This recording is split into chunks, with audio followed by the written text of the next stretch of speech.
Star Media Entertainment for bringing this wonderful, wonderful concert here in the US and of course in Canada. Of course, thank you din Kuya Eric for... Napaka-formal mo naman. Maraming salamat po kasi sinama mo ako and bagong opportunity for me, experience, because you know naman na I always do concerts, US and Canada with SB19. But now, this is a very different feeling for me kasi alone and with sobrang kilala, sobrang sikat, sobrang galing na singer. Assisted. Hindi, pero alam naman namin na yung mga kapwa Pinoy sobrang supportive. Kaya inaasahan namin bukas na mag-iingay din.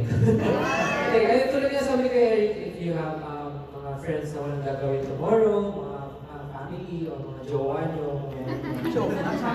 invite nyo na tomorrow para mas marami tayo makasama tomorrow. Okay ba yun? Ayun, again, thank you so much. Sana nag-dinner na kayo. Thank you po, thank you.